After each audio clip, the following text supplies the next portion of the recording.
Actual గా మొన్నటి వరకు పోలీసులు రాలేదు అని కామెంట్ చేసింది, నిన్న మాట్లాడిన అదే మాజీ ముఖ్యమంత్రి. ఈ రోజు పోలీసులు నా దగ్గరికి మనుషులు రావడానికి అడ్డుకుంటున్నారు అన్నది వాళ్ళే. నేను ఒకటి చెప్తున్నానండి, పోలీసుకు ఒక ప్రొసీజర్ ఉంటది.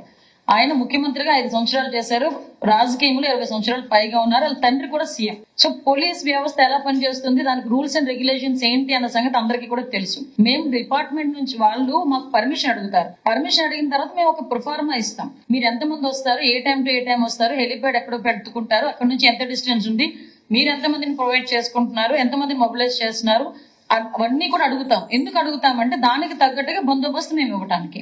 వాళ్ళు నిన్న మొన్న మాకు ఇచ్చిన లిస్ట్ ఏంటి, మేము ఎవరిని మొబిలైజ్ చేయట్లేదు, మేము కొంతమంది మాత్రమే వస్తున్నాం అని చెప్పి హెలిప్యాడ్ దగ్గర ఒక 100 మంది, అలా సంథింగ్ ఒక 100-200 మందిని పెట్టారు.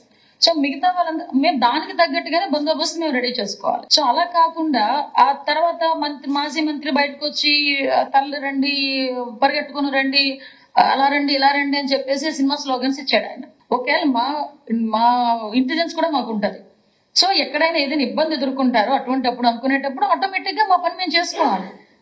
మరి జనాలు రాక నేను సాక్షి టీవీలో మార్పింగ్ చేసుకున్నారా, ఆ చిత్తూరు జిల్లా ఫుటేజెస్ అన్నింటినీ తీసుకొచ్చి అందులో మిక్స్ చేసుకున్నారా?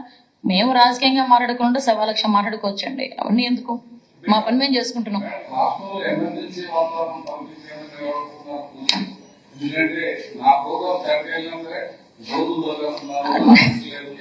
అంటే ఆయన ప్రోగ్రామ్ గురించి ఆయనకి సక్రమంగా జరగకపోతే ఇంక రాష్ట్రం మొత్తం ఎమర్జెన్సీ ఉన్నట్టేనా? ఈ రోజు రాష్ట్రంలో అందరూ కూడా సంక్షేమం కార్యక్రమాలు, అభివృద్ధి కార్యక్రమాలు అంది చాలా హ్యాపీగా ఉన్నారు. ఈ రోజు గౌరవ ముఖ్యమంత్రి గారు నిరంతరం కృషి చేస్తూ సింగపూర్ లాంటి 3-4 రోజులు సింగపూర్ వెళ్లి నిద్రాహారాలు మాని వీలు తరిమి కొట్టిన వాళ్ళందరినీ కూడా మళ్ళా తిరిగి అమరావతికి ఆహ్వానించడానికి సాక్షాత్తు ముఖ్యమంత్రి హోదాలో చంద్రబాబు నాయుడు గారు వెళ్లారు. సో ఇటువంటి సిచ్యువేషన్స్ చూసి వస్తున్నారు. ఒకటేంటంటే జగన్మోహన్ రెడ్డి తాలూకు ఎజెండా కూడా ఏంటంటే ఇక్కడికి పరిశ్రమలు రాకూడదు, పెట్టుబడులు పెట్టే వాళ్ళు ఇక్కడికి రాకూడదు. అలా రాకూడదు అంటే గనక రాయనాటి ప్రాబ్లం ఇక్కడ ఏదో ఉంది అని క్రియేట్ చేయాలి, దానికి తపన పడుతున్నాడు. కానీ మా పోలీస్ డిపార్ట్మెంట్ దానికి ఫిర్మ్గా యాక్షన్ తీసుకుంటున్నాం. ఎక్కడ కూడా అటువంటి సిచ్యువేషన్స్ రాకుండా జాగ్రత్త పడుతున్నాం.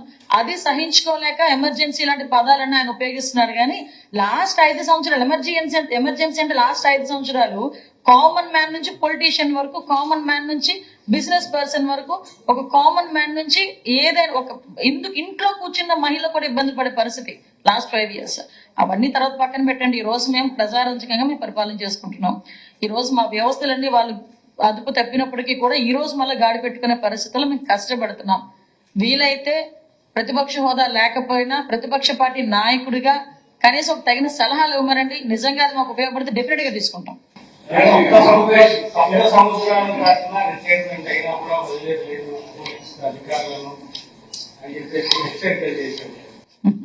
అది హెచ్చరిక మీరు అనుకుంటున్నారు, సినిమా డైలాగ్ అని నేను అనుకుంటున్నాను. Please subscribe to Leo news for more videos.